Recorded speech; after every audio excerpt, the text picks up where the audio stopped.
When Dr. Maya Ellison walked into Rivergate Federal Savings, she expected a simple deposit, not a spectacle of prejudice. The moment she presented her large check, suspicion replaced courtesy. Within minutes, two officers stormed in, ready to make an example of her. To them, she was just another black woman, trying something slick, an easy arrest to forget. They never asked, never listened, only judged. They didn't know the truth. She wasn't a fraud. She was a senior FBI agent. And when they slapped the cuffs on her wrists, they unknowingly set off a battle that would expose every lie they lived by. Before we go any further, comment where in the world you are watching from and make sure to subscribe, because tomorrow's story is one you don't want to miss. The morning sun cast long shadows across Maya's kitchen as she finished her call with Avery. Their discussion about wire transfers and financial tracking had been productive, but now it was time to focus on a more personal matter. The $287,400 check felt heavy in her hands, not from its physical weight, but from what it represented. Years of her father's community work would live on through this tech center. Maya hummed "This Little Light of Mine" as she slipped on her black sleeveless top and white shorts. The casual outfit felt right for her day off. Comfortable, unassuming. She checked her reflection briefly, adjusting her natural hair, then grabbed her purse and the envelope containing the check. The drive to Rivergate Federal Savings was peaceful. Maya watched people starting their day, shopkeepers raising metal gates, kids waiting for school buses, elderly couples taking their morning walks. This was the community her father had served for decades. The thought brought a small smile to her face. Rivergate's lobby buzzed with mid-morning activity when Maya walked in. The marble floors gleamed under fluorescent lights, and the air conditioning hummed steadily. An elderly man helped his wife count quarters at one of the writing stations. A young mother gently rocked her stroller back and forth, trying to soothe a fussy baby. The familiar sounds of receipt printers and gentle conversation filled the air. Maya took her place in line, patient and observant. When it was her turn, she approached Angela Ruiz's window with a warm smile. The young teller returned the greeting, though Maya noticed a flicker of uncertainty cross her face as she opened the envelope. "Good morning," Maya said, her voice carrying its usual calm authority. "I'd like to deposit this check, please." Angela's eyes widened slightly at the amount, but she maintained her professional demeanor. "Of course, ma'am. May I see your ID?" Maya produced her driver's license without hesitation. As Angela began processing the transaction, Priscilla Knott's sharp clicks of heels approached from behind the counter. The branch manager's perfectly pressed suit and rigid posture seemed at odds with the relaxed morning atmosphere. "Is there something I can help with?" Priscilla's tone was honey-coated steel, her eyes scanning Maya's casual attire with poorly concealed judgment. "I'm just depositing a check," Maya explained patiently. "It's a settlement from a federal whistleblower fund." Priscilla's perfectly plucked eyebrows arched. "A settlement? And you're certain about the authenticity of this item?" The way she said item made Maya's skin prickle, but she kept her voice steady. "Yes, I am. The documentation is all in order." "I see." Priscilla's lips thinned. "And your employment status?"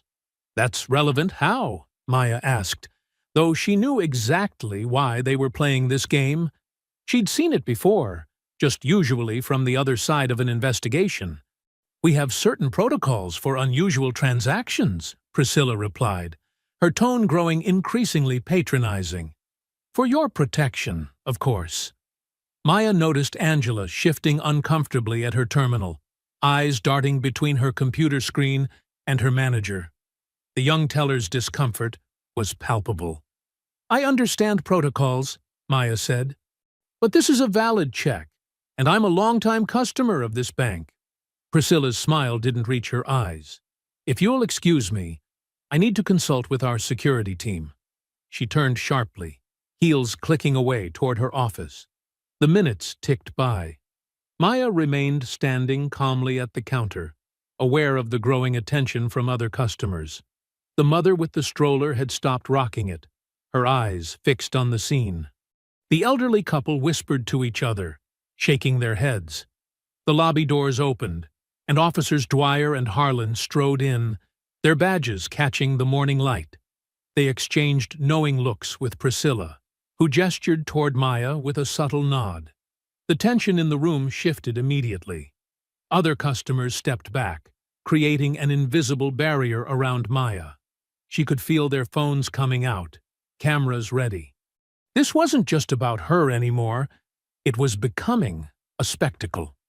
Officer Harlan positioned himself slightly behind Maya, while Dwyer approached from the front, hand resting casually on his belt. Their practiced choreography spoke of countless similar situations. "Ma'am, step away from the counter." Harlan's voice carried the false authority of someone who enjoyed wielding power. Maya stood her ground, her voice clear and controlled. "I'm depositing my check. There's no problem here." "You're under investigation for attempted fraud," Harlan snapped, his patience already thin. Before Maya could respond, she felt the cold metal of handcuffs against her wrists. The click echoed through the marble lobby, seeming to bounce off every surface. Phones rose higher in the crowd, recording every moment. The morning sun that had felt so warm and promising in her kitchen now felt harsh through the bank's windows, highlighting every detail of her humiliation. The sound of whispers and camera shutters filled the air, replacing the earlier peaceful atmosphere of routine banking transactions.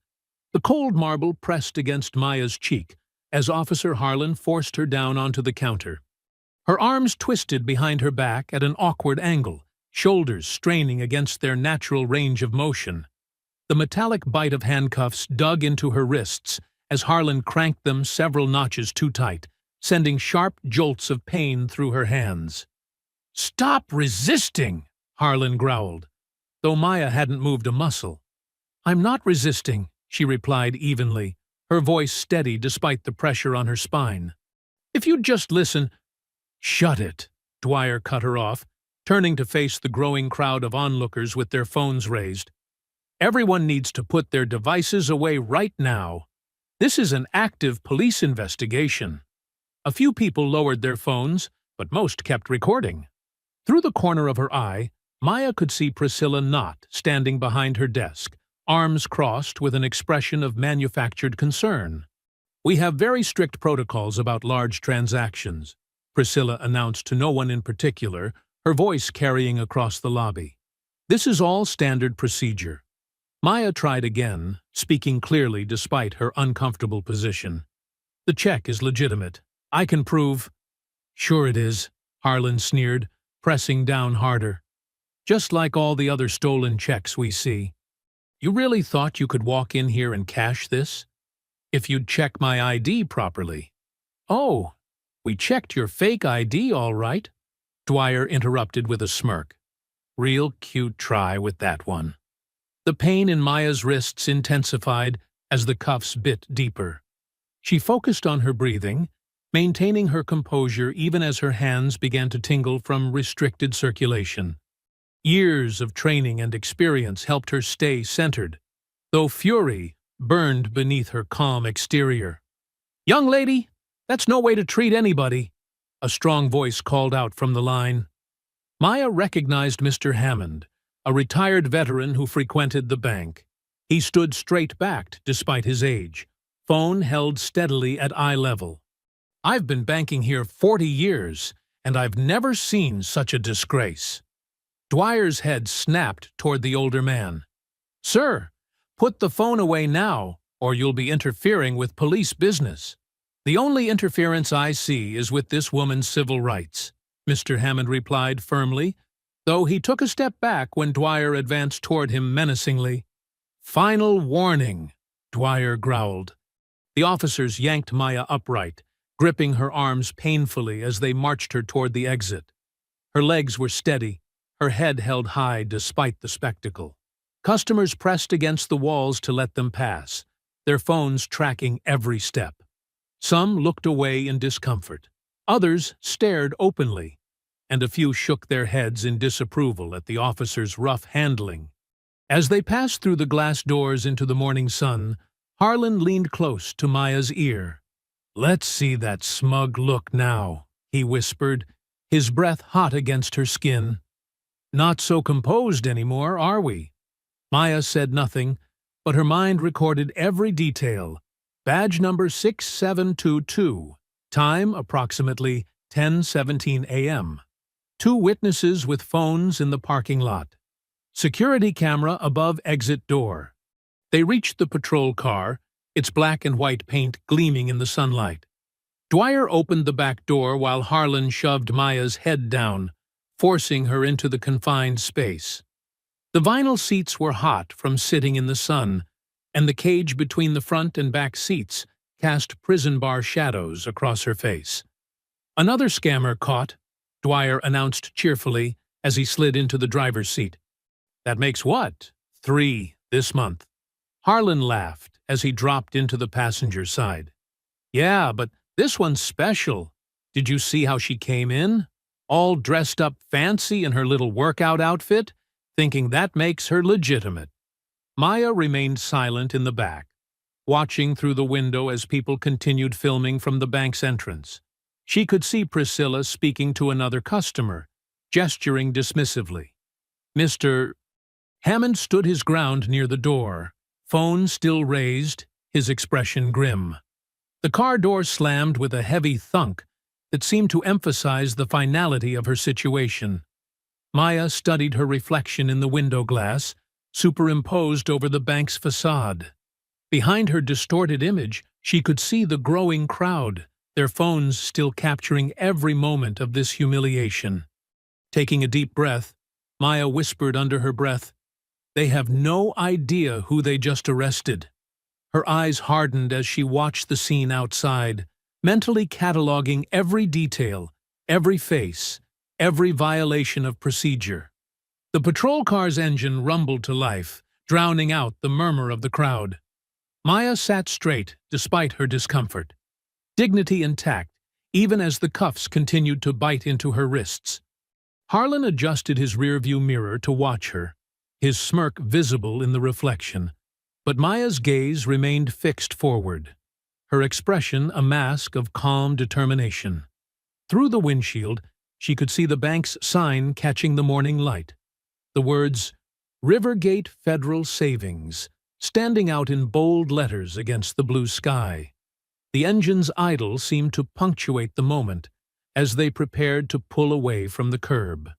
The fluorescent lights hummed incessantly overhead, casting harsh shadows across the booking room's gray walls. Maya winced as the fingerprint ink stained her fingers black, each press against the paper sending fresh waves of pain through her still throbbing wrists. The cuffs had left angry red marks that would surely bruise. Officer Reynolds, a tired-looking desk sergeant, mechanically guided her hand through the printing process. Right thumb. Roll left to right. Again. His voice carried the bored cadence of someone who'd done this thousands of times. Through the glass partition, Maya could see Harlan and Dwyer hunched over a computer terminal, taking turns typing their incident report. Their casual postures and occasional chuckles made her stomach turn. Subject displayed aggressive body language. Dwyer read aloud as he typed, "Refused to comply with verbal commands." "Add furtive movements," Harlan suggested, grinning. "That's always good." "Nice." Dwyer's fingers clicked across the keyboard. "What about combative attitude?" "Perfect." "Oh, and don't forget, non-compliant tone." "That's my favorite." Maya watched them fabricate their narrative, each false detail adding another layer to their lies. She'd seen countless reports like this before, from the other side of investigations. The familiar phrases they used were like a checklist of police report clichés designed to justify excessive force and rights violations. "I need to make my phone call," Maya announced firmly, loud enough to carry through the glass. Harlan barely glanced up. "When we're done processing you, it's my right. I should have been allowed to call—" "Rights?" Harlan laughed, finally turning to face her. "You got a lot of nerve talking about rights after trying to pass bad checks." A younger officer, his nameplate read Martinez, shifted uncomfortably at his desk nearby. He looked up from his paperwork, uncertainty flickering across his face. "Hey, Harlan," Martinez ventured cautiously. "Shouldn't we at least—" "Easy one today." Harlan cut him off, leaning back in his chair.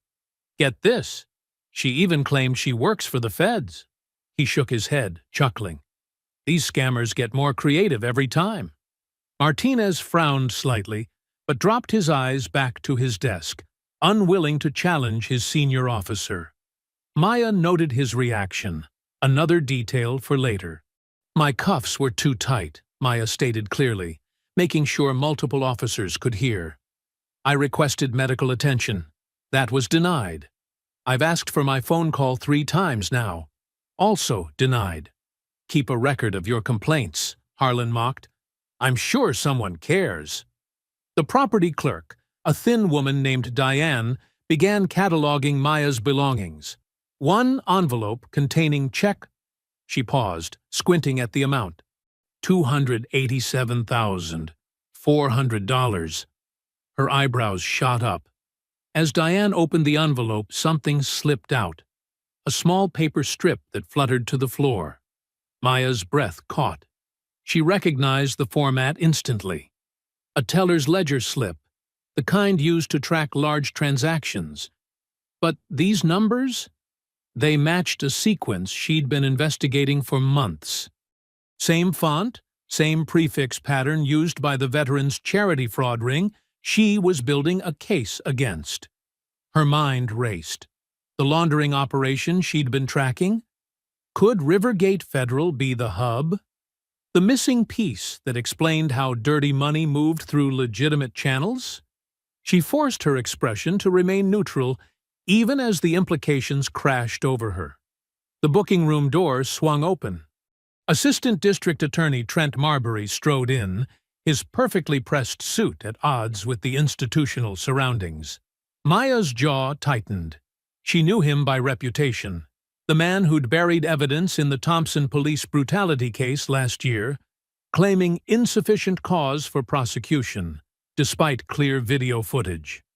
"Where's our high-profile check fraud suspect?" Marbury announced, scanning the room with theatrical interest. His eyes landed on Maya, and his practiced smile widened. "Ah, there you are." He approached the booking desk, making a show of examining the property forms. "Quite an ambitious amount you tried to pass today. But don't worry, we take financial crimes very seriously in this jurisdiction." Maya met his gaze steadily, noting how his confidence seemed to falter slightly when she didn't look away. "We'll make sure this doesn't just disappear," Marbury continued, his voice carrying for the benefit of the officers watching. "Can't have people thinking they can walk into our banks and—" "You're making the worst mistake of your career," Maya interrupted quietly, her chin raised. Every eye in the room locked onto her face. Marbury's laugh echoed off the concrete walls, but there was a flicker of something. Uncertainty? Concern? Behind his eyes. He turned away quickly, gesturing for an officer to open the holding cell. The metal door scraped across the floor with a grinding shriek. Maya watched Marbury's retreating back as the cell door slammed shut, the sound reverberating through the booking room like a judge's gavel. She sat on the hard bench, her mind already mapping connections between the ledger slip, the bank, and the man who'd just revealed his own place in the puzzle. The fluorescent lights continued their endless drone overhead. In the cell next to her, someone hummed an old blues song. Maya closed her eyes, focusing on her breathing, knowing that patience was now her strongest weapon. The truth would come out. It always did. Late afternoon sun slanted through the narrow holding cell windows, casting long shadows across the concrete floor. Maya had spent hours cataloging every detail of her surroundings: the crack in the far wall, the rusty drain in the corner, the endless parade of officers who just happened to walk past her cell. The precinct's usual afternoon lull shattered as voices echoed down the corridor.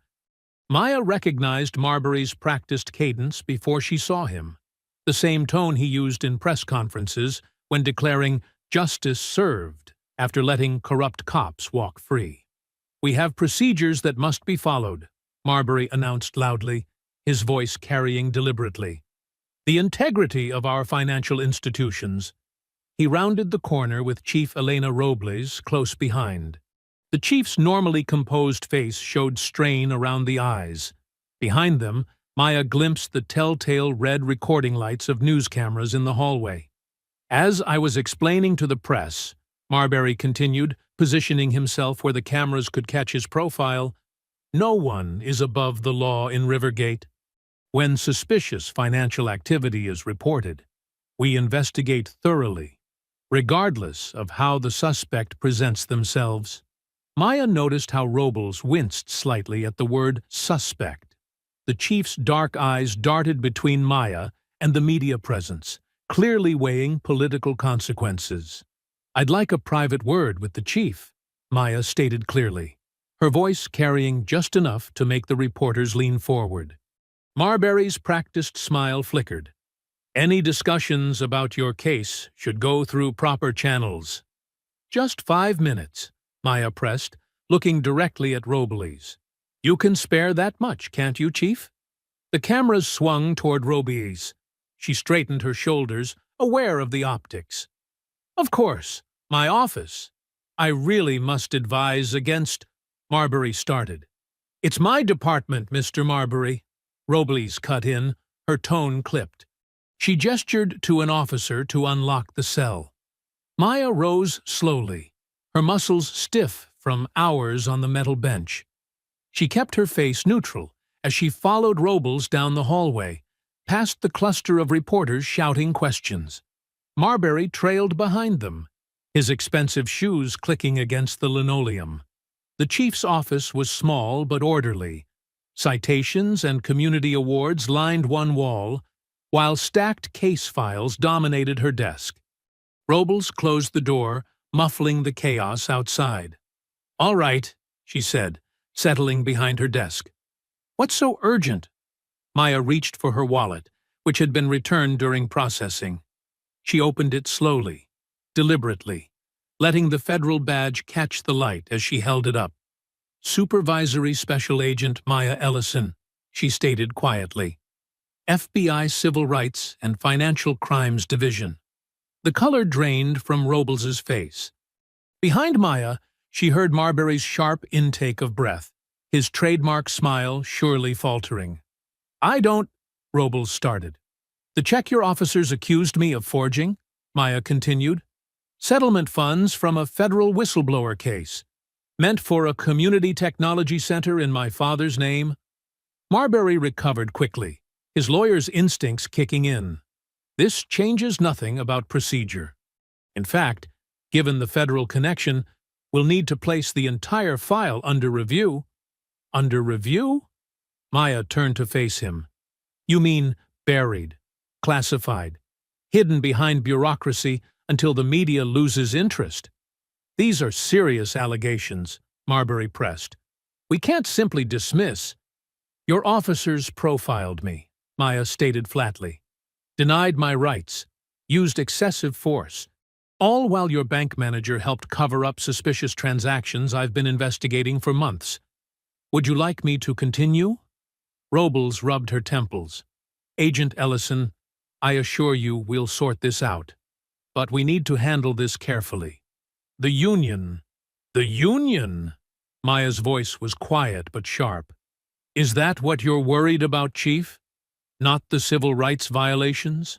Not the fact that your officers laid hands on a federal agent without cause?" Maya watched understanding dawn in Robles's eyes, the realization that this wouldn't simply go away. But she also saw the fear of the police union's backlash, fear of racial tensions exploding, fear of her own career imploding if she didn't handle this carefully. "I'll expedite your release paperwork," Robles said finally. "Pending review of the situation." "Pending review?" Maya echoed. "How convenient." Hours later, Maya walked through the precinct's front doors into the cold night air. Camera flashes erupted around her, reporters shouting questions she wouldn't answer. Not yet. She kept her face impassive as she descended the steps. Dwyer and Harlan stood near their patrol car, watching. Their smirks said everything about how untouchable they felt, how sure they were that the system would protect them as it always had. The night wind cut through Maya's thin clothes.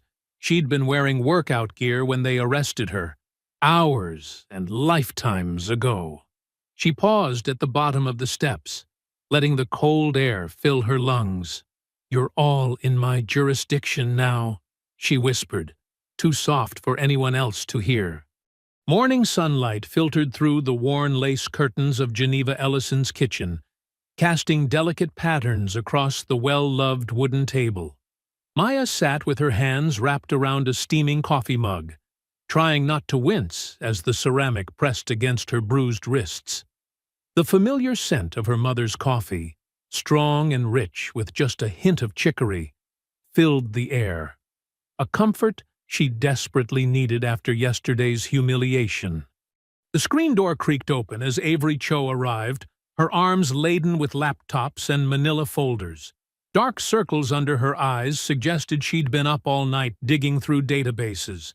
Behind her came Pastor Lila Monroe, her usual vibrant energy contained into something more dangerous. Quiet, focused fury. "I pulled everything I could find," Avery announced, spreading files across the table. Transaction records, routing numbers, the whole digital trail of that settlement check. Geneva moved around the kitchen with practiced ease, pouring coffee for the newcomers. "You girls need to eat something, too. Can't fight injustice on an empty stomach." "The check's completely legitimate," Avery continued, pulling up documents on her laptop. "I traced it through 3 federal systems. Those officers couldn't have flagged any real irregularities because there weren't any to find." Pastor Lila leaned forward, her reading glasses perched on her nose as she examined the paperwork. "I've already called every civil rights reporter I know. The community needs to hear about this, not just what happened to you, Maya, but the pattern it represents." Maya nodded slowly, her finger tracing the rim of her coffee cup. "We need to be strategic. They're already trying to bury this under bureaucracy and procedural delays. They've been using the same playbook since I was your age," Geneva said, setting a plate of biscuits on the table. Her voice carried the weight of decades watching the same injustices play out. Different bank names, different faces behind the counter, same old story. They see our money as suspicious and our presence as a threat. "Tell them about 87, Mama," Maya prompted, knowing her mother's sharp memory could help connect the dots. Geneva settled into her chair, her hands folded. Rivergate used to be First State Trust back then. They had this policy, never written down, of course, about enhanced verification for certain neighborhoods. Your father spent months gathering evidence, collecting stories from folks who'd been turned away, denied loans, treated like criminals for trying to cash their own paychecks. Avery's fingers flew across her keyboard. "The bank's current board chairman. His family owned First State Trust before the merger. I bet if we dig deep enough, we'll find the same discriminatory patterns carried over." "We need to fight this on multiple fronts," Pastor Lila declared, pulling out her own notebook. "Legal pressure, yes, but also moral pressure. My congregation isn't going to sit quiet while they try to criminalize one of our own." Maya stood and walked to the window, stretching her sore muscles. "FOIA requests first. We need every piece of paper related to yesterday's arrest. Body cam footage, dispatch records, internal communications. Avery, can you start the formal requests?" Already drafted, Avery nodded. I'll submit them today. And I've got programs running to track unusual financial patterns through that branch. If they're using security protocols to hide something bigger, my youth group can organize peaceful protests, Pastor Lila added. Keep media attention focused while we gather evidence. And Maya, when you're ready to tell your story, I want you speaking from my pulpit first. Geneva watched them plan, her expression both proud and worried. She rose and walked to an old cabinet, pulling out a thick photo album. I've kept everything, she said, returning to the table. Every newspaper article about discriminatory banking practices, every community meeting notice, every letter to the editor your father wrote. 30 years of evidence that nothing's really changed. Maya squeezed her mother's hand, recognizing the pain and determination in her voice. This time we're going to make it stick, Mama. We have tools Daddy didn't have. Digital records, video evidence, federal jurisdiction. Avery looked up from her laptop. I've mapped out our initial strategy. We hit them with information requests from multiple angles, federal, state, and local. Make it impossible to keep track of what they're trying to hide. Meanwhile, I'll data mine their transaction patterns, looking for any irregularities that might explain why they reacted so aggressively to Maya's presence. The group worked through the morning and into the afternoon, the kitchen table becoming a war room. Papers spread across its surface, laptops hummed, and phones buzzed with messages from allies being mobilized. The smell of coffee gave way to Geneva's vegetable soup as she insisted they break for lunch. As dusk began to settle outside, Maya walked to the living room and carefully lifted her father's photograph from its place of honor. The image showed him in his postal worker's uniform, proud and dignified despite the challenges he'd faced. She carried it back to the kitchen, placing it gently on the table amid their battle plans. "We're going to finish what you started, Daddy," she said softly, touching the glass over his face. The bruises on her wrists ached, but her voice was steady. She turned toward the window, her jaw set with determination, as the last rays of sunlight painted the sky in fierce oranges and purples. Maya's apartment was quiet, except for the gentle hum of her laptop fan as she reviewed case files. The morning sun cast long shadows across her desk when urgent knocking erupted at her door. She recognized Avery's distinctive rapid-fire pattern before she even reached for the handle. Avery burst in, her hair disheveled, and her messenger bag half open. Her laptop was already powered up in her hands. "Someone posted the footage," she announced breathlessly. "It's gone viral. Over 100,000 views in just 2 hours." Maya's heart quickened, but she kept her voice steady. "Show me." They settled on Maya's worn leather couch as Avery pulled up the video. The footage was crystal clear, captured from multiple angles by different bystanders in the bank lobby. The timestamp showed 10:17 a.m., 3 days ago. The first clip showed Maya standing calmly at the counter, her posture relaxed, hands visible. The second angle captured Harlan and Dwyer's aggressive approach, their hands already on their weapons. The audio was damning, Maya's measured responses contrasting sharply with their escalating threats. "Look at the comments," Avery said, scrolling through an endless stream of outraged responses. "People are furious. It's being shared by civil rights groups, police accountability pages, even some politicians." Maya watched herself on screen, saw the moment the cuffs went on too tight, heard her own controlled breathing as they roughly handled her. The familiar anger rose in her chest, but she pushed it down. How many news outlets have picked it up? All the local stations, and it's starting to hit national. Avery pulled up multiple browser tabs. Channel 7 just ran a special report. The Atlanta Voice is running it as their lead story. Social media's exploding. Maya's phone buzzed. Chief Robles' office number. She let it go to voicemail. "They can't ignore this now," Avery said, her voice tight with vindication. "The whole city can see exactly what happened." The phone buzzed again. This time, Maya answered and put it on speaker. "Agent Ellison, this is Chief Robles." The police chief's voice was carefully neutral. "I'm calling to inform you that Officers Dwyer and Harlan have been placed on administrative leave pending a full internal review of the incident at Rivergate Federal." "I appreciate being notified," Maya replied evenly. "We take these matters very seriously," Robles continued, sounding like she was reading from a prepared statement. "The department is committed to a thorough and transparent investigation." After the call ended, Avery snorted. "Transparent? Now that there's video evidence they can't hide?" "They'll try to wait it out," Maya said, rising to make coffee. Her kitchen was small but efficient, the morning light warming the pale yellow walls. Public outrage has a short shelf life. Throughout the day, messages poured in. Pastor Lila called to say her phone was ringing non-stop with media requests. Community leaders wanted statements. Civil rights organizations offered support. By evening, Maya needed space to think. She met Pastor Lila at their usual spot, a small soul food restaurant tucked away on Auburn Avenue. The dinner crowd was thin, allowing them a quiet corner booth.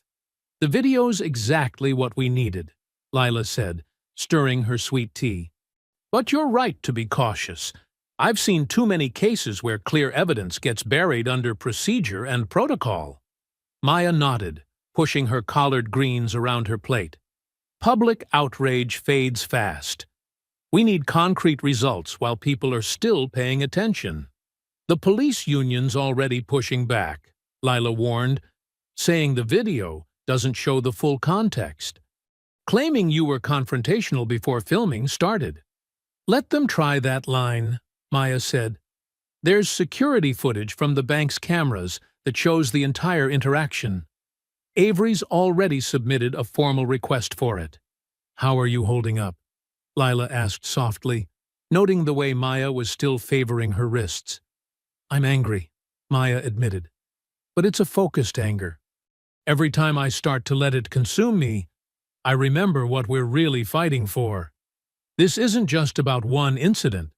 It's about changing the whole system that made it possible." They finished their meal discussing strategy, timing, and the delicate balance between public pressure and legal process. The restaurant had nearly emptied when they finally stood to leave. "Keep your guard up," Lila advised as they walked to their cars. "They're going to try to discredit you, wear you down, make you doubt yourself." "I know their playbook," Maya assured her. "I've spent my career studying it." The drive home started normally enough. Maya took her usual route, music playing softly on the radio. It was 3 blocks from her apartment when she noticed the dark SUV in her rearview mirror. Police issue, unmarked, but she recognized the subtle details. The reinforced bumper, the spotlight mount. The SUV stayed 3 car lengths back, matching her turns. She maintained her speed exactly at the limit, made her signals precisely 3 seconds before each turn. Her hands stayed at 10 and 2 on the wheel. When she stopped at a red light, the SUV pulled up closer. Through her mirror, she could make out 2 figures in the front seat. The light turned green, and she proceeded forward, her voice barely a whisper in the quiet car. "I see you." After another block, the SUV suddenly accelerated, swung into the left lane, and peeled away into the night. Maya watched it disappear around a corner, her expression unchanged. She wouldn't give them the satisfaction of appearing rattled.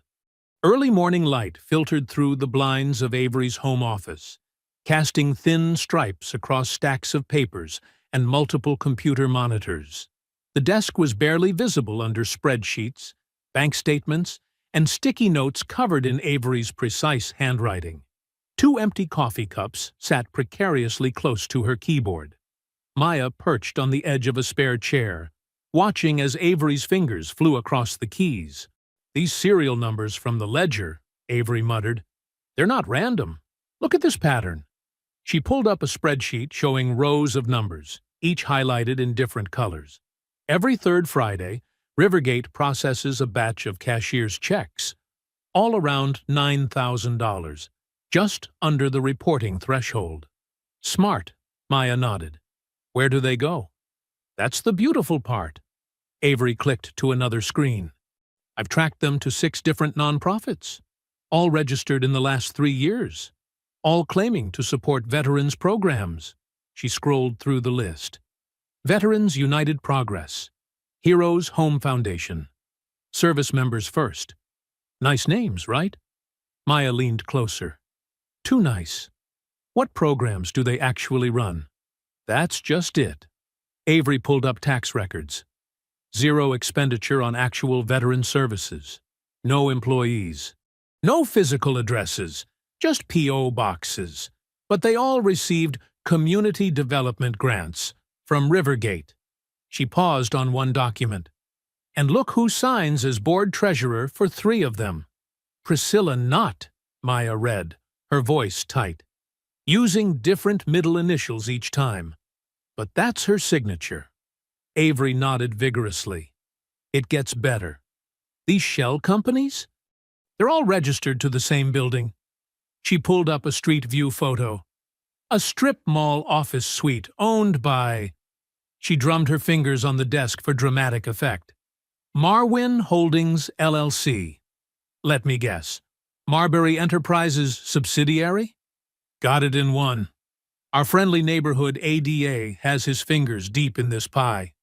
Maya stood, stretching her shoulders. We need warrants. Fast, before they start shredding papers. Already on it. Avery reached for her phone. Judge Martinez owes me a favor from that cyber fraud case last year. She's straight as an arrow, no connections to Marbury's circle. While Avery made the call, Maya began drafting affidavits on her laptop. The words flowed easily. Years of experience turning complex financial crimes into clear narratives that judges could follow. She detailed the pattern of suspicious transactions, the shell company structures, the connection to her false arrest. Across town, in a wood-paneled office with a view of the courthouse, Priscilla Knott sat rigid in a leather chair. Her usually perfect manicure was chipped, her hands twisting in her lap. They're going to find everything, she said, voice barely above a whisper. The routing, the shell companies, all of it. Trent Marbury lounged behind his massive desk, projecting calm he didn't quite feel. Lower your voice, Priscilla. These walls are thick, but there's no need to test them. You don't understand. She saw the ledger. During booking, it was in with her check. That FBI agent saw our actual ledger. Then we discredit her, Marbury said smoothly. It's her word against yours. A supposedly professional woman who showed up to cash a massive check in gym clothes, who became confrontational when asked routine security questions. But the video can be interpreted many ways. He stood, walking to a cabinet and pulling out 2 crystal glasses. The public has a short memory, Priscilla. In a week, they'll be outraged about something else. Stick to the script. We'll make her the liar. Back in Avery's office, the morning had progressed into afternoon. Takeout containers from the Vietnamese place down the street sat empty beside fresh coffee cups. Maya was on her 3rd draft of the warrant applications when Avery suddenly sat up straight. Got movement, she said, eyes locked on her screen. Large cash withdrawals at 3 different Rivergate branches in the last hour. They're trying to empty the accounts. Maya smiled grimly. Classic panic move. Document everything. Judge Martinez will want to see the real-time evidence. Avery's phone chimed. A secure message. Her face broke into a broad grin. Speaking of the judge. She turned her laptop so Maya could see. First warrant approved. We can access all Rivergate's internal transaction records for the past 5 years. A second chime followed quickly. And that's the warrant for the shell company's financial records. One nail at a time, Maya said, raising her coffee cup. Avery grabbed hers, and they clinked the ceramic mugs together in a quiet toast. The afternoon sun cast long shadows through the blinds now, catching dust motes in its golden light. The warrant approvals continued to arrive steadily, each one a small victory, each one tightening the net. Maya and Avery worked in companionable focus, building their case methodically, document by document. On Avery's desk, between stacks of papers, her father's old brass paperweight caught the light. It was engraved with words that seemed particularly fitting today. Justice moves slow, but grinds fine. Evening settled over the First Baptist Church, painting its stained glass windows in deep purples and golds. Inside the church hall, metal folding chairs scraped against worn wooden floors as people filled the rows. The familiar scent of old hymnals and lemon polish hung in the air. Maya stood at the back, watching the crowd grow. Mrs. Geneva Ellison's senior choir warmed up in the corner, their harmonies soft and sweet. Amazing Grace, in a minor key that made the hair on Maya's neck stand up. Packed house, Avery whispered, sliding up beside her with a stack of handouts. Even Channel 4 showed up. Good, Maya nodded. The more witnesses, the better. Pastor Lila Monroe stepped to the podium, her presence commanding immediate attention. The murmur of voices faded to respectful silence. She adjusted the microphone, her deep voice filling the hall. "We gather tonight," she began, "because truth needs no permission to be spoken. Because justice delayed is justice denied. Because what happened to Dr. Maya Ellison could have happened to any of us, and has happened to too many." Maya watched faces in the crowd. Young mothers with children in their laps. Elderly couples who'd marched decades ago. Small business owners who'd faced their own battles with Rivergate's policies. Chief Robles sat rigid in the front row, flanked by two captains. "Dr. Ellison," Lila continued, "has agreed to explain exactly how discrimination hides behind paperwork and procedures, how prejudice wears a suit and tie and calls itself protocol." She gestured Maya forward. "Listen carefully, family. This is how they do it." Maya took the podium, straightening papers she didn't need. She'd practiced this speech all day, stripping away legal jargon, making complex fraud simple enough for anyone to understand. "Thank you all for coming," she began. "I'm going to tell you about two kinds of numbers. The first kind is right there on your bank statement. Deposits, withdrawals, honest business. The second kind—" She paused, meeting eyes across the room. "The second kind hides in shadow ledgers and shell companies, turning prejudice into profit." She explained how banks could use security protocols to delay some customers but fast-track others. How enhanced verification became a tool of discrimination. How money moved through fake charities, each step technically legal but morally bankrupt. "When they put me in handcuffs," she said, her voice steady, "they thought they were hiding their bigger crime. But here's what they didn't know.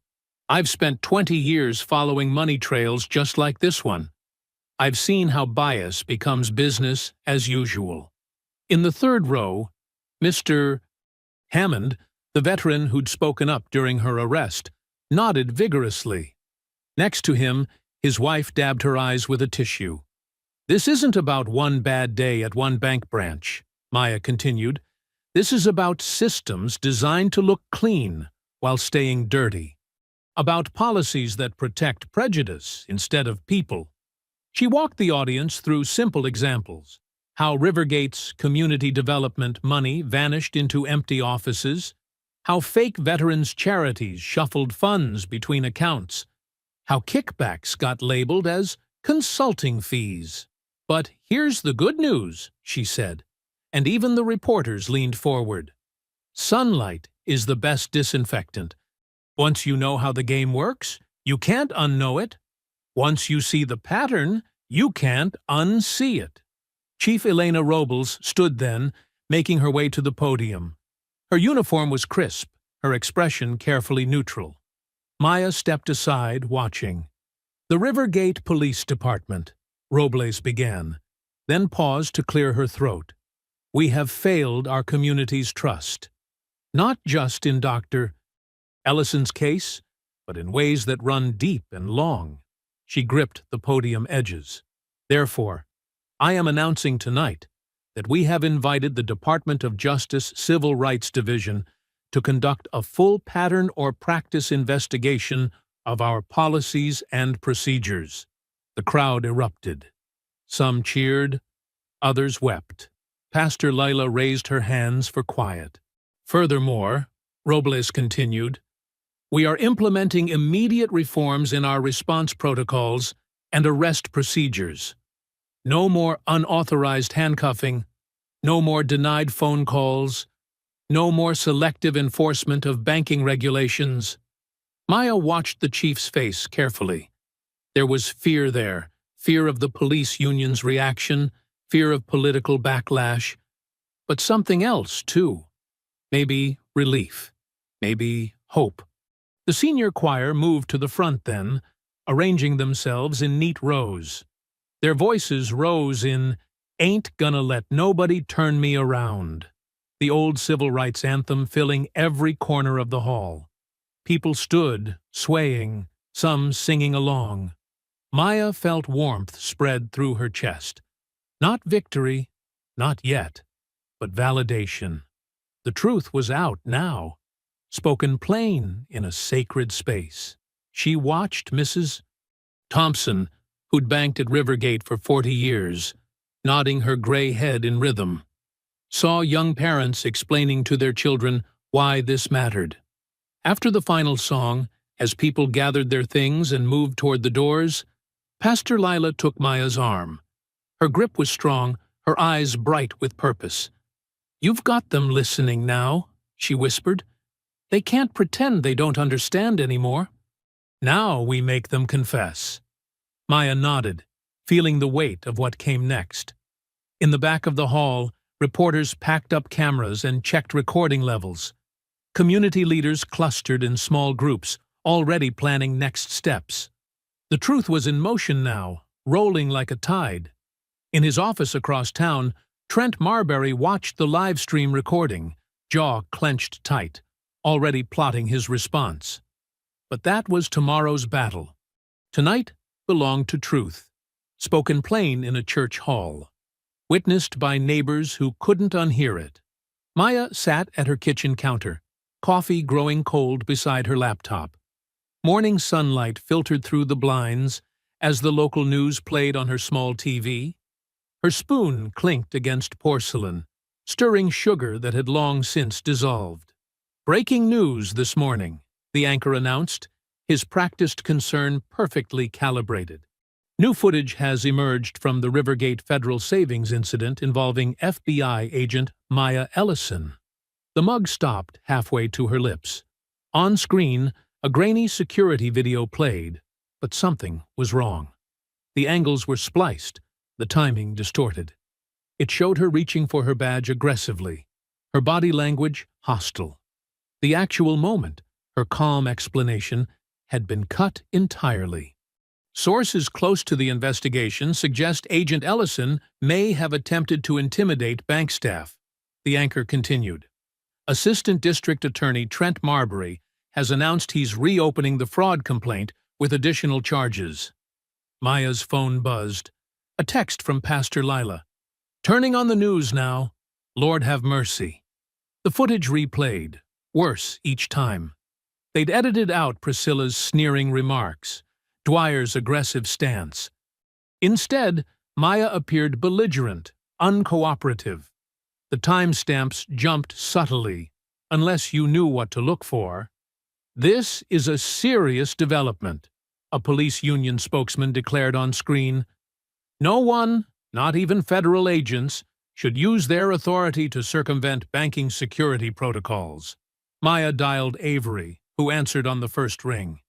"I'm already running video analysis," her partner said without preamble. "The edits are good, but they got sloppy with the metadata. Give me time." Time's the one thing they won't give us, Maya replied, watching Marbury step up to a podium outside the courthouse. After reviewing new evidence, he announced, straightening his red tie, "My office is amending the complaint to include attempted theft by deception and misuse of federal credentials." His practiced smile didn't reach his eyes. The public deserves to know that no one is above the law, especially those entrusted to enforce it. Maya's mother called next. "Baby, are you watching this foolishness?" "I'm watching, Mama. Pastor Lila says we're meeting tonight. The community won't stand for this." But Maya heard the worry beneath her mother's anger. This wasn't just about one incident anymore. They were trying to destroy her credibility, poison any investigation before it could begin. The day crawled by. Maya worked from home, reviewing case files, while text messages poured in from supporters. Around 6, Avery texted, "Heading home, made progress on tracking edit source." At 7:45, Maya's phone rang again. Avery's voice was breathless, shaken. "Someone followed me from the office," she said. "I noticed him 3 blocks back, tried to lose him on the metro. When I got off at my stop, he was there." Maya sat up straight. "Are you hurt?"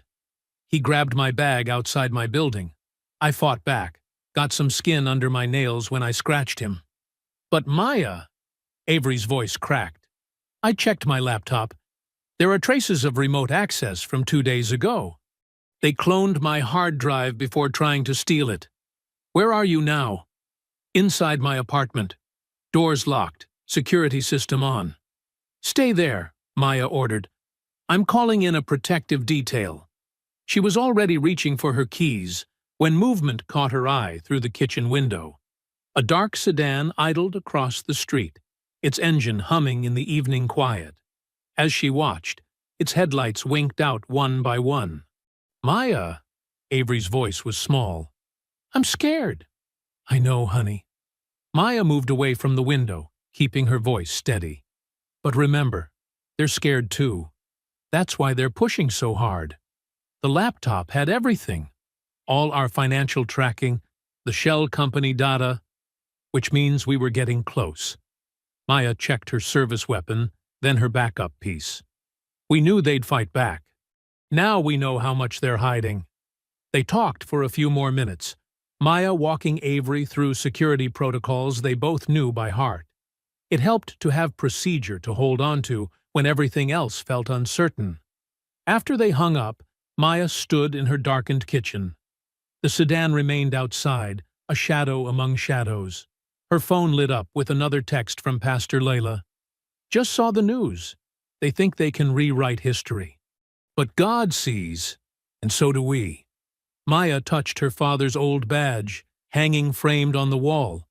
He'd faced nights like this, when truth seemed outgunned, when lies wore badges and business suits. She remembered him saying, "Baby girl, the thing about darkness is it can't stand inspection. Light finds every crack."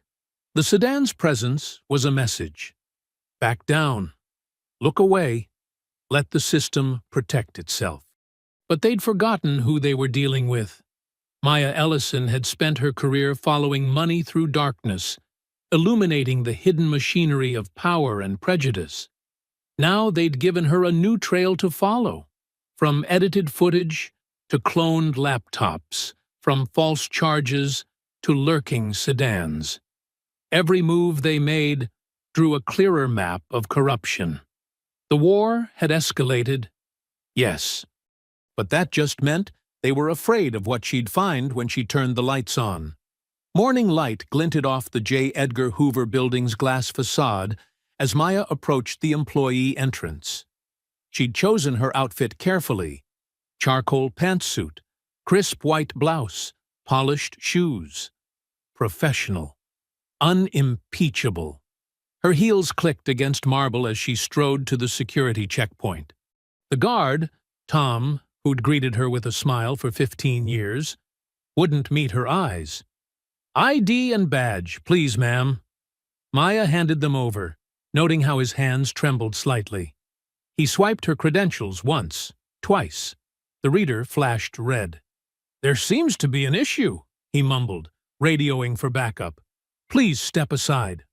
Other agents flowed past, some stealing glances, others deliberately looking away. Maya stood perfectly still, chin high, as two security officers approached. "Agent Ellison, we need to escort you to the 7th floor." The elevator ride was silent. Maya catalogued details. The officers' names, timestamps, witness faces. Evidence. Always evidence. They emerged into the executive corridor where Deputy Director Phillips waited, his expression carefully neutral. "Agent Ellison." He gestured to his office. "Please." Inside, morning sun cast long shadows across his mahogany desk. Maya sat, back straight, hands folded. "This is temporary," Phillips began, shuffling papers he wasn't actually reading. "Given the current situation and ongoing investigation, we're reassigning you to administrative duties for optics." "Optics," Maya repeated, the word bitter as ash. "Your field credentials and building access are suspended pending review. You'll work from home until further notice." He finally met her gaze. "This isn't personal." "It's entirely personal, sir. They're trying to bury evidence of financial crimes by discrediting me." Phillips sighed. "Maya, you're one of our best. But this has become politically sensitive." On her way out, Maya passed the bullpen where she'd worked for 20 years. Agents ducked behind monitors. Phones suddenly needed answering. Only Avery, eyes red-rimmed from a lack of sleep, stood to embrace her. "They can't stop us," Avery whispered. "No," Maya agreed. "They can't." The security escort walked her out. As she reached her car, her phone buzzed. Chief Robles requesting an urgent meeting at a coffee shop 3 blocks away. The chief sat in a corner booth, civilian clothes making her look smaller somehow. She pushed a cup toward Maya. "I had to warn you," Robles said quietly. "Marbury's reach is bigger than I realized.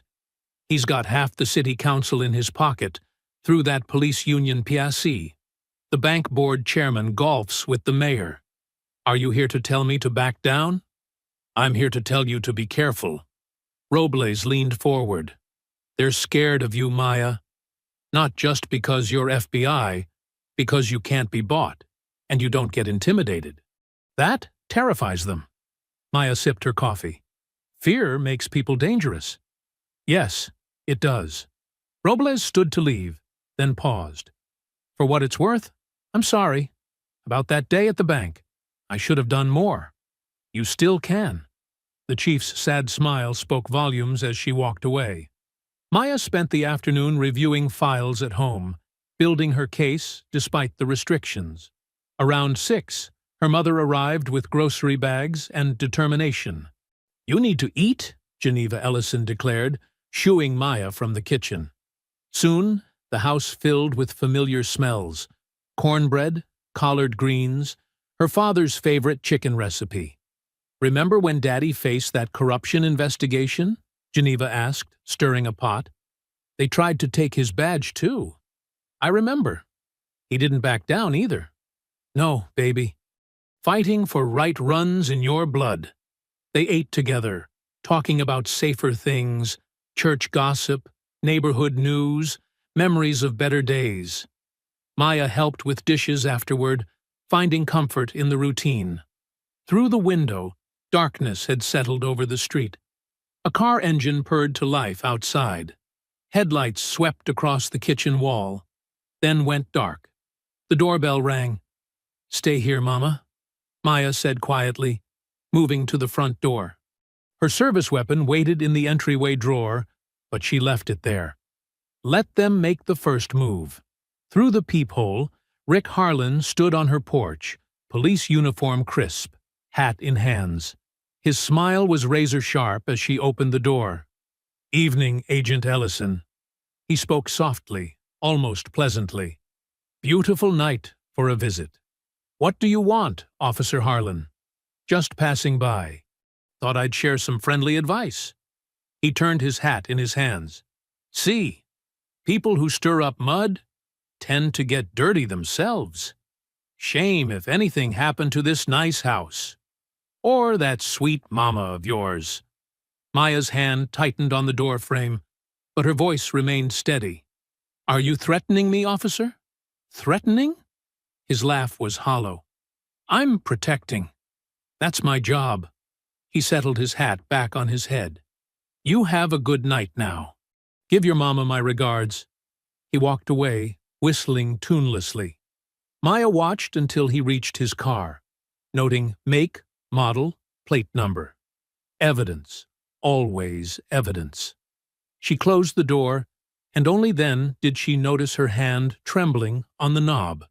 But when she caught her reflection in the entryway mirror, her eyes were hard as steel. Let them come, she whispered, straightening her shoulders. I've got the truth. In the kitchen, her mother waited with a knowing look and fresh coffee. They sat together in the growing dark, two generations of women who knew about standing firm when the night tried to break them.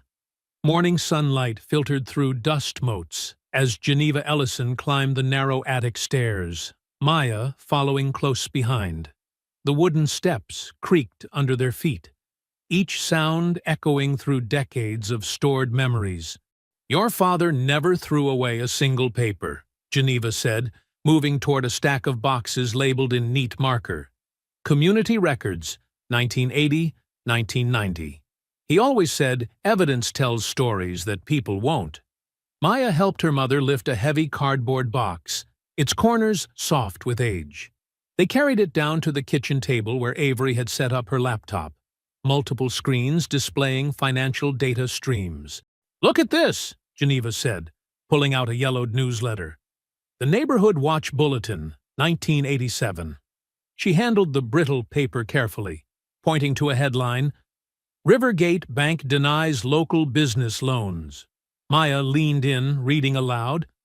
Fourth rejection this month for qualified black business owners. Bank cites zoning concerns, despite city approval. That was just the beginning, Geneva continued, extracting more papers. Your father, he kept everything. Meeting minutes, protest flyers, loan rejection letters. Avery looked up from her screens. Mrs. Ellison, did they use standardized forms back then? Oh, yes. Carbon paper copies, all identical. Geneva rifled through the stack, producing a thin blue sheet. Like this one. See the letterhead? Same family owned the bank, the Knotts. Priscilla's grandfather was chairman. Maya's eyes narrowed. Priscilla Knott, the same manager who called the cops on me. Legacy of hate, Geneva muttered, spreading more documents across the table. Here, look at these maps. They were color-coded neighborhood layouts, red lines drawn thick around certain areas. Dates stamped in corners, loan amounts noted in margins, all marked denied in stark red ink. But this is the real treasure, Geneva said, pulling out a leather-bound community meeting book. Every Sunday after church, the neighborhood association met to document what was happening. Names, dates, patterns. Maya scanned the careful handwriting, pausing at a familiar name. Marbury. Senior? Trent's father, Geneva confirmed. He was the bank's primary attorney back then. Handled all their special paperwork. Avery whistled low, fingers flying over her keyboard. The same law firm still represents Rivergate. And look, campaign contribution records show donations to both Marbury's father and son going back 30 years. Maya touched the old papers gently. They built an empire on exclusion, passed it down like inheritance. And they're still at it, Avery added, turning one of her screens. I've been analyzing that surveillance video they leaked. The metadata tells an interesting story. She pulled up 2 timestamps, one from the doctored footage, one from the bank's transaction logs. See this? The video claims you were there at 9:47 a.m., but the teller system shows your check being processed at 10:23 a.m. They edited the timeline to make it look suspicious. Can you prove who altered it? Maya asked. Better. Avery grinned. I can prove where it was uploaded from. The IP address traces back to a computer in the DA's office, specifically Marbury's department. Geneva shook her head, gathering more papers. Some things never change, just the methods. She extracted a faded photograph showing a younger version of herself standing with other protesters outside Rivergate's original location. But we didn't give up then, and we won't give up now. Maya studied the faces in the old photo. Proud, defiant, determined. We have something they don't expect, don't we, Mama? The long memory of our community. That's right. Geneva patted her hand. They think if they don't write it down in their official records, it didn't happen. But we wrote everything down. We kept every receipt, every letter, every name. Avery's phone buzzed. Pastor Lila confirming tomorrow's rally location. Speaking of names, she said, I've cross-referenced these old loan rejection records with current bank board members. 5 families have maintained continuous control since the 80s, all connected through country club memberships, private school boards, and my false arrest, Maya finished. Same patterns, same players, same prejudice. They worked through the afternoon, building a timeline that spanned generations. Geneva's careful archives revealed a web of relationships, bankers, lawyers, politicians, all working to maintain their power through exclusion and intimidation. As evening approached, Maya spread the collected evidence across the table. Old documents beside new printouts, past and present aligned in damning parallel. The kitchen light cast long shadows over 30 years of systematic discrimination, now exposed to scrutiny. We end this where it started, at that bank, Maya said quietly, her finger tracing the route on an old street map. Her team nodded, understanding the weight of history behind tomorrow's confrontation. Geneva touched the protest photo again, then looked at her daughter with fierce pride. Your father would say it's time to balance the books. Saturday morning dawned clear and cool. Maya stood in front of her bathroom mirror, carefully attaching the tiny body camera to her blazer lapel. Her hands were steady, but her heart thumped with anticipation. Today would change everything. The drive to Rivergate took her past familiar streets, now lined with parked cars and people walking toward the bank. By 8:30, the parking lot had transformed into a sea of faces, gray-haired church ladies in their Sunday best, teenagers with hand-painted signs, community leaders in pressed suits. Mrs. Geneva Ellison sat in a folding chair near the makeshift stage, surrounded by other seniors from her generation. They'd brought their own documentation, folders of denied loan applications, old protest photos, faded but powerful proof of decades of discrimination. Looking sharp, boss, Avery called through Maya's earpiece. She'd set up her command center in the church's fellowship hall across the street, surrounded by monitors showing different angles of the crowd. I've got eyes on everything. DOJ team just arrived. 3 observers in plain clothes, scattered through the crowd. Maya scanned the growing assembly. Signs bobbed above heads. Dignity is not a crime. Bank justice now. Stop the corruption. Local news vans lined the street, cameras already rolling. The energy felt electric, controlled, but ready to spark. Pastor Lila strode through the crowd in her trademark purple suit, greeting people by name, radiating calm authority. She paused beside Maya, checking her own microphone. Everything in place? Avery's got the camera grid running. Chief Robles confirmed. She's got 2 internal affairs sergeants in that black SUV by the pharmacy. Maya nodded toward the vehicle. DOJ's here. Now we wait. For them to show their hand, Pastor Lila agreed. She squeezed Maya's arm. Your daddy would be proud of this moment. The clock struck 9. Pastor Lila took the stage, Really just a flatbed trailer draped with banners, and the crowd hushed. Her voice rang clear through the morning air. "We gather today not in anger, but in righteous determination," she began. "We come seeking restitution, not just for Agent Ellison's dignity, but for 30 years of systematic exclusion. We have the receipts, as our young folks say. We have the proof." Maya watched the bank's tinted windows. No movement inside. They'd closed for maintenance today, but she knew they were watching. Waiting. Through her earpiece, Avery reported, "Movement at the police staging area 3 blocks south. 2 units just pulled out." Pastor Lila continued, her words measured and strong. "When they put handcuffs on Maya Ellison, they thought they were restraining one woman. Instead, they shackled themselves to their own corruption. Today, we demand more than apologies. We demand change." The crowd responded with steady applause.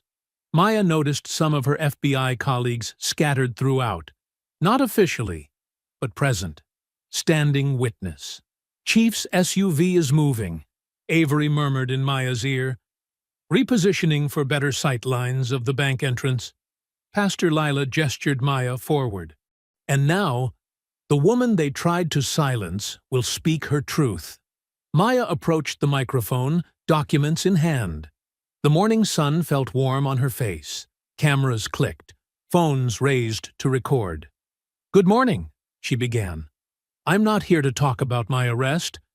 I'm here to talk about patterns of discrimination hidden behind policy, patterns of corruption masked as procedure."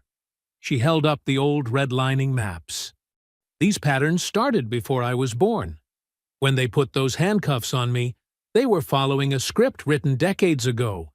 But today, multiple units approaching from the south," Avery cut in urgently.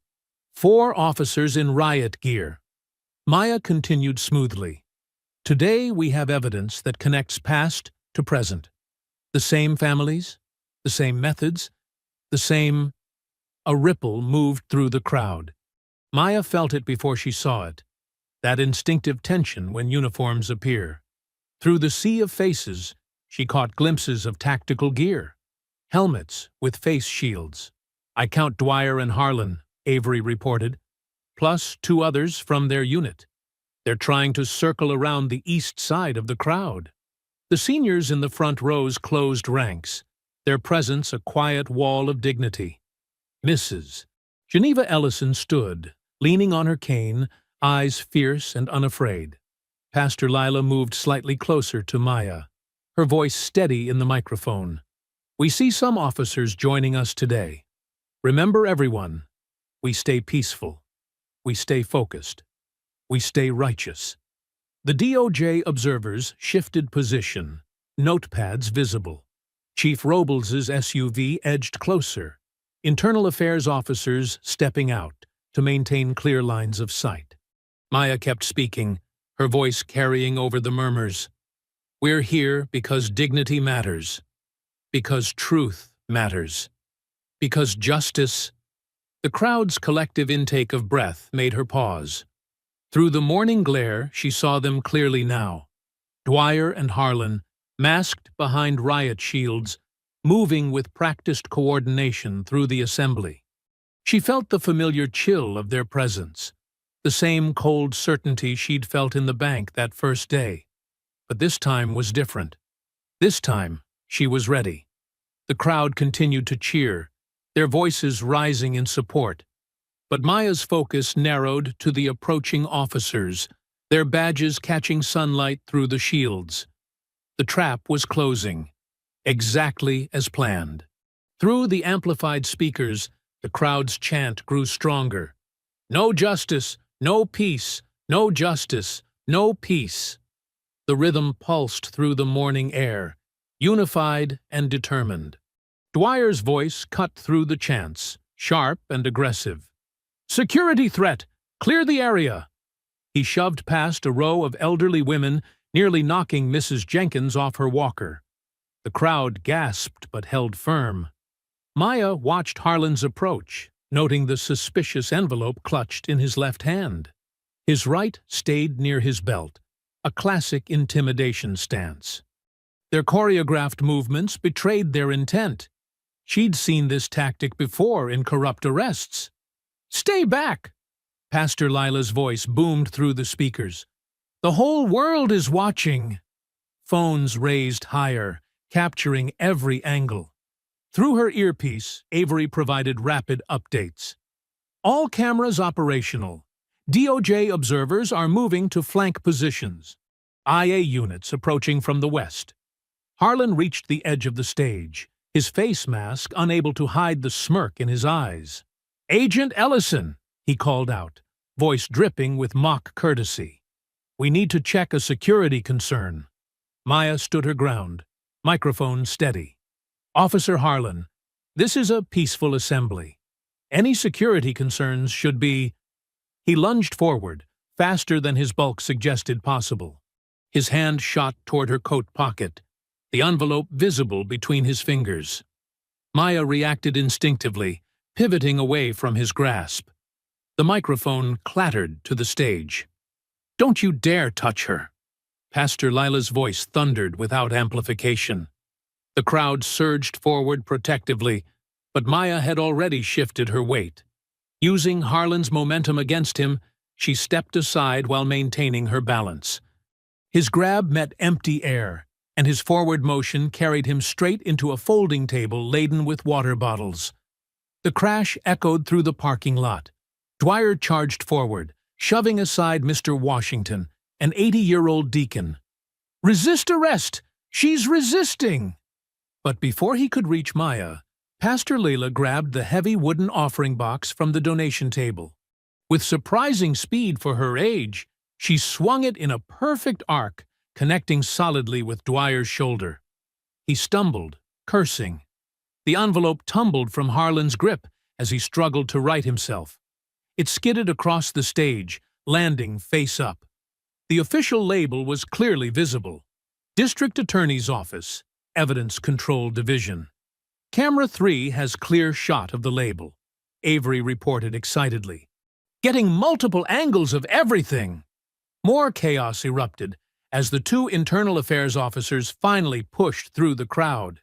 One grabbed Dwyer's arm as he reached for his belt, while the other positioned himself between Harlan and Maya. The seniors formed an impromptu barrier, their bodies a wall of dignity and defiance. Mrs. Ellison's voice rang out, "Not today! Not to my daughter!" Avery's voice crackled through Maya's earpiece. "Footage is streaming live to 3 news stations. Got crystal-clear shots of the envelope plant attempt. The assault on Mr. Washington, everything." Harlan struggled to his feet, water bottles scattered around him. His mask had slipped, revealing a face contorted with fury. He reached for his radio, but before he could key it, a new voice cut through the chaos. "Federal jurisdiction!" The words sliced through the commotion like a blade. A tall figure in a charcoal suit stepped forward from the crowd, federal badge held high. The DOJ observer's voice carried authority without needing to shout. "This scene is now under Department of Justice control." The effect was immediate. Harlan's hand dropped from his radio. Dwyer stopped struggling against the IA officer's grip. The crowd's angry murmurs transformed into gasps of surprise, then scattered applause that quickly grew into a thunderous ovation. Maya stood perfectly still, watching the DOJ observer approach. 2 more federal agents emerged from different positions in the crowd, their badges catching the morning sun. "Agent Ellison," the lead observer nodded respectfully. "We've been monitoring since the initial incident. Today's events will be included in our broader investigation." Through her earpiece, Avery whispered triumphantly, "Got everything. Every single second." The observer turned to address Harlan and Dwyer, his voice carrying clearly across the now hushed crowd. "Officers, you'll need to surrender your badges and weapons to Internal Affairs. You're now persons of interest in a federal civil rights investigation." Pastor Lila still held the offering box, her purple suit somehow immaculate despite the scuffle. She stepped forward, placing herself protectively beside Maya. The morning sun highlighted the silver in her hair like a crown. The crowd's applause continued, punctuated by cheers and hallelujahs. Mrs. Ellison made her way to the stage, tears streaming down her face, but her head held high. All around them, phones kept recording, documenting justice as it unfolded in real time. Maya watched as IA officers began processing Harlan and Dwyer, the latter still rubbing his shoulder where the offering box had struck. The envelope from the DA's office had been carefully preserved as evidence, photographed exactly where it had fallen. Through it all, the signs continued to wave above the crowd. Dignity is not a crime. In this moment, those words felt more powerful than ever. Evening shadows stretched across Maya's living room as news helicopters circled downtown. Every major network had broken into regular programming with breaking news banners splashed across the screen. We're bringing you live coverage of what's being called the Rivergate Conspiracy, the Channel 4 anchor announced, her voice tense with controlled excitement. Earlier today, dramatic events unfolded at a community rally that exposed what appears to be widespread corruption. Maya sat on her couch, still in her rally clothes, watching multiple networks simultaneously on her tablet and TV. Beside her, Avery typed furiously, documenting every detail as it emerged. "The evidence is overwhelming," declared a legal analyst on Channel 7. "The envelope discovered at the scene bears official district attorney inventory markings. This wasn't just a rogue operation, this goes straight to the top." Security footage from the DA's office, obtained through Avery's digital warrants, showed the envelope being removed from evidence storage yesterday. The timestamp matched perfectly with Marbury's late-night office visit. "Turn up Channel 2, Maya said suddenly. "They're showing the arrests." The footage was crystal clear. Harlan and Dwyer being led out of the Internal Affairs building in handcuffs. Their faces, once smug with authority, now showed the shock of men who never expected consequences. The charges scrolled across the bottom of the screen. Obstruction of justice, evidence tampering, civil rights violations, conspiracy. "Look at Harlan," Avery noted. "Not so tough without that badge." The scene switched to Rivergate Federal Savings, where FBI agents were escorting Priscilla Knott out the front doors. Her designer suit couldn't hide her trembling hands as she tried to shield her face from the cameras. The reporter's voiceover detailed the charges: bank fraud, conspiracy, and multiple civil rights violations tied to discriminatory banking practices. Mrs. Ellison brought in a fresh pot of coffee, settling into her favorite armchair. "Lord have mercy," she murmured, watching her daughter's vindication unfold on every channel. The biggest moment came at 8 p.m. ADA Trent Marbury had called an emergency press conference on the courthouse steps. The cameras showed him approaching the podium, his normally immaculate appearance betrayed by sweat stains and a crooked tie. "My fellow citizens," he began, his voice cracking slightly, "in light of recent events, and what I maintain are misleading interpretations of evidence." He paused to dab his forehead with a handkerchief.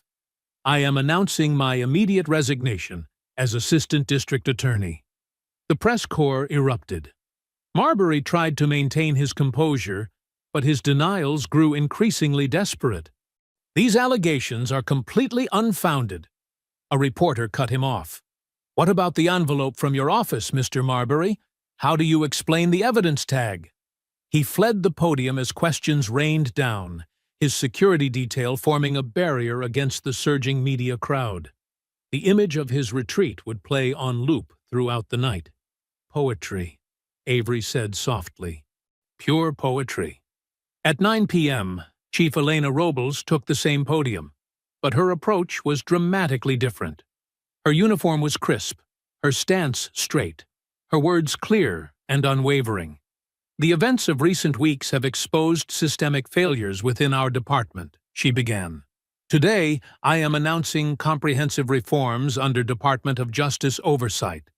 We will implement mandatory bias training, revise use of force protocols, and establish an independent civilian review board. She turned to face the camera directly.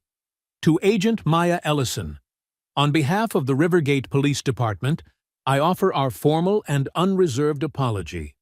All charges have been dropped, and your record will be expunged immediately. Pastor Leela called minutes later. Child, God don't like ugly, but he sure loves justice. Her voice carried the weight of decades fighting this same battle. Your daddy would be so proud today. As the evening wore on, more details emerged.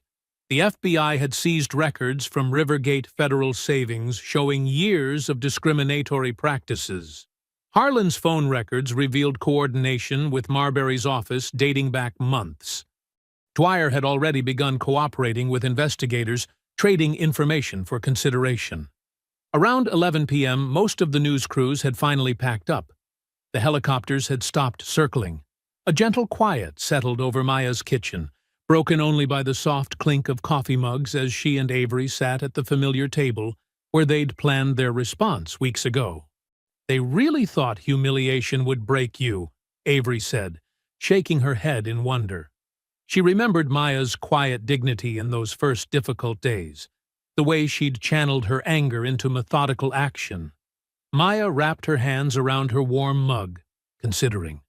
The bruises from the handcuffs had long since faded, but the memory of that morning in the bank remained sharp. It just clarified my mission, she replied, her voice soft but firm. The kitchen clock ticked steadily in the background. Through the window, stars were visible in the clear night sky. On the counter, Maya's phone continued to light up with messages of support and congratulations, but for now, she let them wait. This quiet moment of reflection with her closest ally felt more important than any public validation. The system that had tried to break her had cracked instead, exposing its own rot. But Maya knew that true change required more than just one victory, no matter how sweet. Tonight was for savoring justice served, but tomorrow would bring new challenges, new battles for dignity and fairness. A week had passed since justice crashed down on Rivergate Federal Savings. The morning sun streamed through the newly cleaned windows, casting warm rectangles across the marble floor. Maya Ellison stood before the mirror in her apartment, adjusting her crisp FBI suit jacket. The badge on her hip caught the light. No longer a secret to be held back, but a symbol of authority restored. Her mother, Geneva, smoothed an invisible wrinkle from Maya's shoulder. Your father would be so proud today, she said softly.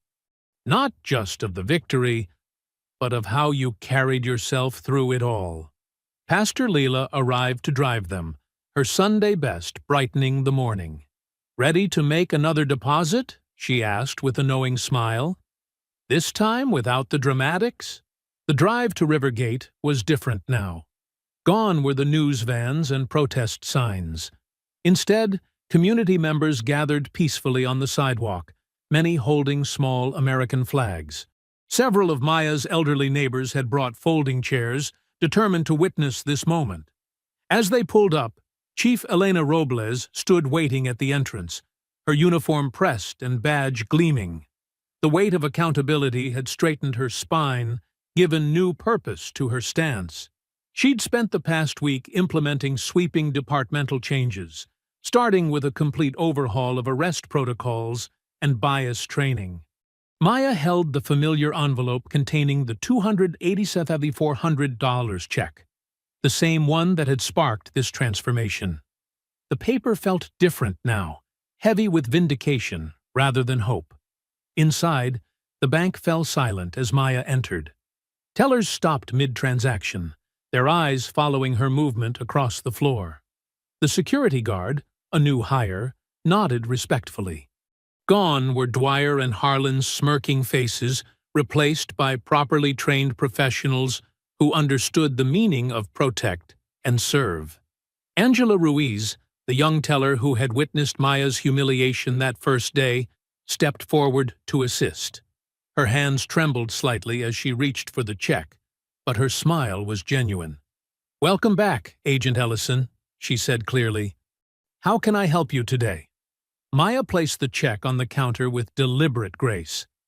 "I'd like to make a deposit," she replied, her voice carrying in the hushed space, "for the Ellison Center for Tech and Justice." Chief Robles stepped forward, her presence official yet humbled. "Agent Ellison," she began, her voice steady despite the emotion behind it. "On behalf of the Rivergate Police Department, I want to formally apologize for the injustice you experienced. Your dignity should never have been questioned, and your rights never violated." The words echoed across the marble, reaching every corner where prejudice had once lurked. Maya nodded, accepting the apology with the same quiet strength she'd shown throughout the ordeal. Angela processed the deposit with careful precision, each keystroke a reminder of how procedure could serve justice rather than obstruct it. The receipt printed with a soft whir, official confirmation that the funds would support technology education and legal advocacy for underserved communities. Through the windows, Maya could see the growing crowd outside. Mr. Hammond, the veteran who had spoken up during her arrest, sat in his folding chair, proudly wearing his service cap. The church choir had assembled on the steps, their robes catching the morning light. Geneva squeezed Maya's hand as the transaction completed. Her mother's eyes glistened with tears, but her smile radiated pride. This was more than a deposit. It was a declaration that dignity demanded respect. Pastor Lila stood tall beside them, her presence a bridge between past struggles and future progress. She had witnessed too many instances of injustice in this very lobby, but today marked a new chapter. Outside, scattered applause began as Maya emerged. Across the street, workers were finishing the installation of the new sign, the Ellison Center for Tech and Justice, its letters bold against the brick building that would soon house computer labs, legal clinics, and community meeting spaces. The choir began to sing softly, their harmonies carrying across the morning air. "Ain't gonna let nobody turn me around," the familiar words wrapped around the gathering like a blessing. Maya's eyes found the new plaque installed beside the bank's entrance. The brass surface caught the sunlight as she read the words that would greet every customer. "The right to dignity is not subject to verification." The message was simple but profound, a permanent reminder etched in metal of the change one person's stand for justice could create. The bank would never again be just a building where transactions occurred. It had become a monument to resistance, to resilience, to the power of truth against systemic oppression.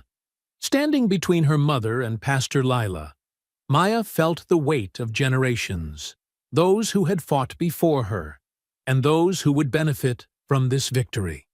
The choir's voices rose in gentle victory, weaving through the morning air like threads of hope. She smiled, feeling the warmth of the sun and the strength of community. The check was deposited, but its impact would continue to draw interest in the form of changed lives, opened doors, and preserved dignity.